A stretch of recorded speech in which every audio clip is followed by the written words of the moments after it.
Hi అండి.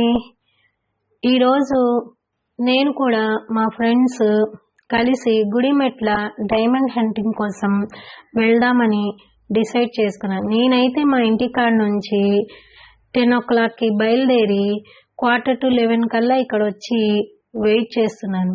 మా friends ఇప్పుడు దాకా రాలేదండి. ఇప్పటికి 11:15 అయిపోతుంది. ఆకాశంలో చూస్తే బాగా మబ్బులు పట్టేస్తున్నాయి. వాన వచ్చేటట్టుగా ఉంది. కానీ మేము ఆటో ఆయనకి అడ్వాన్స్ కింద కొన్ని డబ్బులు పే చేశాము. ఎలాగో అలాగా ఈరోజు ప్రోగ్రామ్ని సక్సెస్ చేయాలి అని డిసైడ్ చేసుకున్నామండి. అయితే మా ఫ్రెండ్స్ వచ్చాక అందరం కలిసి గుడిమెట్లకి బయలుదేరాలి. ఆటో ఆయన మాకు తెలిసిన ఆయన అండి. ఎవరైనా గుడిమెట్లకి వెళ్ళాలనుకోండి, వాళ్ళు చుట్టాలతో కలిసి వెళ్ళండి. కనీసం 4-5 మెంబర్స్ అయినా ఉండాలండి. సింగిల్గా లేడీస్ అయితే అస్సలు వెళ్ళకూడదు. బాయ్స్ జెంట్స్ అయినా ఇద్దరు కలిసి వెళ్తే బాగుంటుంది. అది నా ఉద్దేశం అండి. అయితే ఇక్కడ మనం గుడిమెట్లకి ఎలాగెళ్ళాలంటే విజయవాడ మీదుగా ఇబ్రాహీంపట్నంకి వెళ్ళి ఇబ్రాహీంపట్నం మీదుగా మనము పరిటాల వైపుకి వెళ్ళి పరిటాల నుంచి నందిగామ, అలాగే నందిగామకి వెళ్ళినప్పుడు సెకండ్ టన్నల్ దగ్గర రామన్నపేట అనే ఒక గ్రీన్ కలర్ బోర్డు కనబడిద్దండి. ఆ green colour board left turn అవ్వాలండి. అలాగా టర్న్ అయ్యి రామన్నపేట వైపుకి వెళ్ళాలి. అలాగా రామన్నపేట వైపుకి వెళ్ళినప్పుడు మనకు మధ్యలో కొన్ని గ్రీనరీ సీనరీస్ చాలా బాగుంటాయండి. మనం చుట్టుపక్కల ఉన్న ఎన్విరాన్మెంట్ని ఎంజాయ్ చేసుకుంటూ హాయిగా వెళ్ళొచ్చు. దాదాపు విజయవాడ నుంచి ఈ రామన్నపేట కొండ దగ్గర వెళ్ళాలంటే కనీసం 2 గంటలైనా పట్టిద్దండి. అది కూడా 50-60 స్పీడ్ పైన వెళ్తేనండి. అయితే ఈ మధ్యలో మనకు టైం ఈజీగానే పాస్ అయిపోతుందండి. ఎందుకంటే సరౌండింగ్ ఎన్విరాన్మెంట్ అంత చక్కగా ఉంటుంది. చుట్టుపక్కల చూసుకుంటూ ఎంజాయ్ చేసుకుంటూ ఆటోలో పాటలు వేసుకుంటూ అలాగా చక్కగా వెళ్ళొచ్చండి.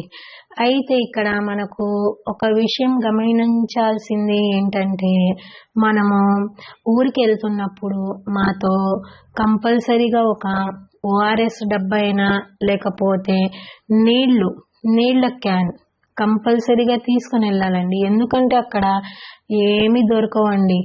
అయితే కొండ కింద కొంతమంది అమ్ముతారండి.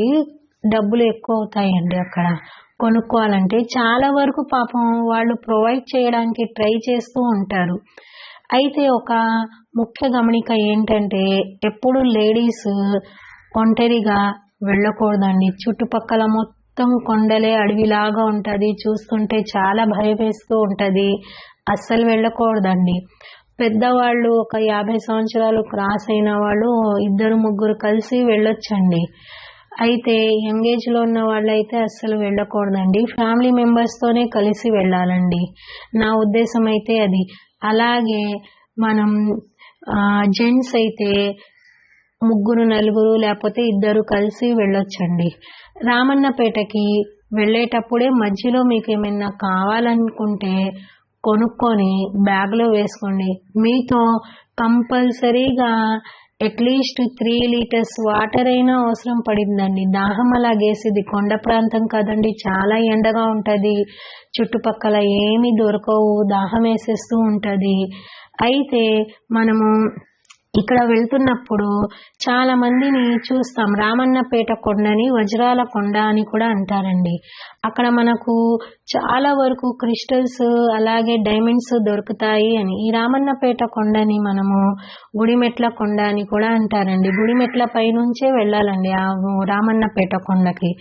అయితే ఇక్కడ చాలా మంది ఒక మిస్టేక్ చేస్తారు. ఏంటంటే ఇంత దూరం వచ్చి కూడా వాళ్ళు ఏదో కొన్ని రాళ్ళు వెతుక్కుంటూ ఉంటారు. అది చూసి చాలా బాధగా అనిపించిందండి. ఇప్పుడు ఈ రోజైతే మనం వచ్చిన ప్రోగ్రాము ఇంచుమించు ఫెయిల్ అయినట్టే. ఎందుకంటే అండి కొండపైన వెళ్ళడానికి అక్కడ చూస్తే దారి అయితే లేదు. మొత్తం కృష్ణా నది వాటరు కవర్ చేసేసి ఉందండి. సగం వరకు కొండ దాకా వచ్చేసిందండి. అంత నిండిపోయి ఉందండి వరద వాటర్ వల్ల. ఎక్కడ చూసినా మనం వెళ్ళలేం. పడవలో జనాలు వెళ్తూ ఉంటున్నారు. అయితే కిందే కూర్చొని చాలా మంది ఎలాగో వచ్చాం కదా అని వెతుక్కుంటున్నారు. మేము కూడా వెతుక్కున్నాం. కొన్ని క్రిస్టల్స్ అయితే గ్యాదర్ చేసామండి, కలెక్ట్ చేసాము. ఆ క్రిస్టల్స్ మీకు నెక్స్ట్ వీడియోలో చూపిస్తానండి. అయితే మీరు మాకు నా ఛానల్కి సబ్స్క్రైబ్ చేయట్లేదండి, దయచేసి సబ్స్క్రైబ్ చేయండి. మీకు కరెక్ట్ ఇన్ఫర్మేషన్ ఈ కరిమా ఇన్ఫర్మేటివ్ ఛానల్లో గ్యారంటీగా దొరికిద్దండి. Genuine information దొరికిద్దండి. ఇక్కడ మనము డైమండ్ సెర్చింగ్ కోసం వెళ్తున్నాం. ముందు డైమండ్ సెర్చింగ్ కోసం వెళ్ళాలనుకోండి, డైమండ్ గురించి తెలుసుకోవాలి. చాలా మంది ఆ విషయాలు తెలుసుకోకుండానే ఈ డైమండ్ సెర్చింగ్ కోసం వచ్చేస్తూ ఉంటారండి. అలా చేయడం వల్ల డబ్బులు వేస్ట్ అయిపోతాయి. మళ్ళీ వేస్ట్ అయిపోయాక డబ్బులు వేస్ట్ అయిపోయాయి అయ్యో అని బాధపడుతూ ఉంటారండి. అలా బాధపడితే మనకు ఏం రాదండి. మీరు ఒక్క పని కోసం డిసైడ్ చేసుకున్నారనుకోండి, అది కంప్లీట్ అయ్యేదాకా ఎన్ని కష్టాలైనా భరించాలండి. డైమండ్ ఈజీగా దొరికే స్టోన్ కాదండి. ఒకవేళ అది అలా ఈజీగా దొరికిందనుకోండి, దాన్ని డైమండే అనరు. డైమండ్ దానికి వాల్యూ అనేది ఉండిద్దండి. దాన్ని పట్టుకోవాలనుకోండి, దాన్ని మనం చేజిక్కించుకోవాలనుకోండి, చాలా కష్టపడాలి. చాలా మందికి చాలా బాధలు ఉంటాయి, ఇబ్బందులు ఉంటాయి. అవన్నీ ఒక్క డైమండ్ దొరికితే మా బాధలన్నీ పోతాయి అని ఆశతో, ఒక చిన్న ఆశతో అందరూ వస్తూ ట్రై చేస్తూ ఉంటారు. తర్వాత అన్హ్యాపీగా వెనకాల తిరిగి వెళ్ళిపోతారు. మాతో కూడా అలాగా చాలాసార్లు అయిందండి. మనం డైమండ్ హంటింగ్ చేయాలని డిసైడ్ చేసుకున్నామని కనీసం 10 times మనం హంటింగ్ చేయాల్సి వచ్చింది అని అనుకున్నాం. ఇది 3rd టైం అండి మనం బయలుదేరుతుంది. ఫస్ట్ టైం మేము కూడా వెళ్ళినప్పుడు మా ఎక్స్పీరియన్స్ బాగలేదండి. ఎందుకంటే మాకు కూడా డైమండ్ అంటే ఏంటి అనేది తెలీదు. మా ఫ్రెండ్స్కి, నాకైతే తెలుసులేండి, కానీ మా ఫ్రెండ్స్కి తెలీదు.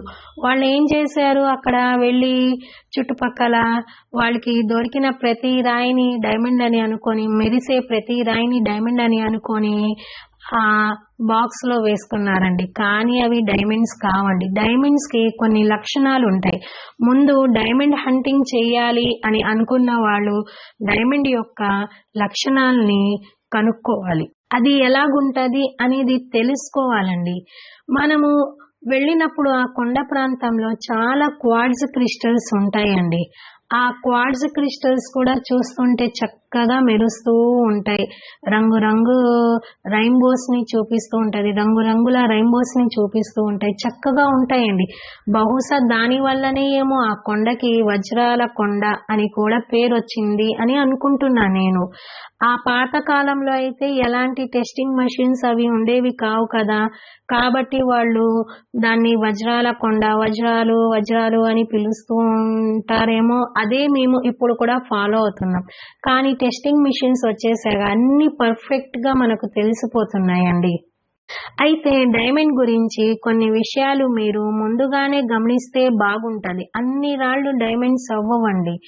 వాళ్ళు అక్కడ వెళ్ళినప్పుడు కొంతమందికి తెలిసిద్ది, కొంతమందికి తెలియదు. కొంతమంది ఏమంటారంటే డైమండ్ వైట్ కలర్ లోనే ఉండదు, రంగురంగుల కలర్ లో ఉంటది, దానిపైన స్టీల్ కోటింగ్ ఉంటది అని చెప్తారండి. దానివల్ల ఏంటంటే ప్రతి డిఫరెంట్ కలర్ లో కనబడే రాయిని కూడా వాళ్ళు పెట్టుకుంటూ ఉంటారండి. తర్వాత టెస్టింగ్ చేసే వాళ్ళ దగ్గరికి వెళ్తే అది డైమండ్ కాదమ్మా అని చెప్తారు. చాలా నిరాశ పడతారండి.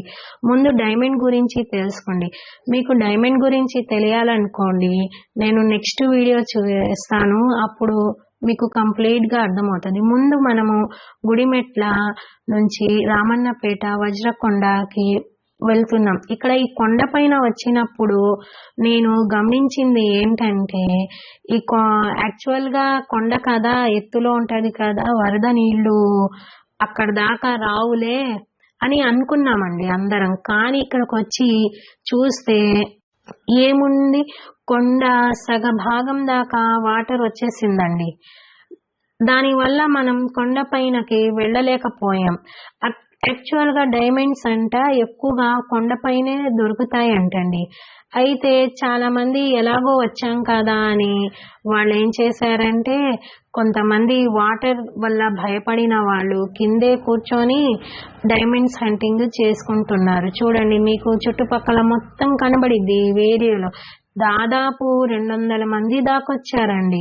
అంతమంది పాపం ఎవరికి వాళ్ళ అవసరాలు ఉంటాయి, మనం చెప్పలేం. కొంతమంది పిల్లలు మ్యారేజ్ చేయడం కోసం వస్తారు, డబ్బులు అవసరం కాబట్టి. కొంతమంది అప్పులు తీర్చుకోవడం కోసం వస్తారు, డబ్బులు అవసరం కాబట్టి. కాలేజీ స్టూడెంట్స్ కూడా వస్తున్నారండి. ఎందుకంటే వాళ్ళు ఫీజులు కట్టుకోవాలి కదండి పాపం. చాలా మంది రకరకాల అవసరాల వల్ల వస్తున్నారు.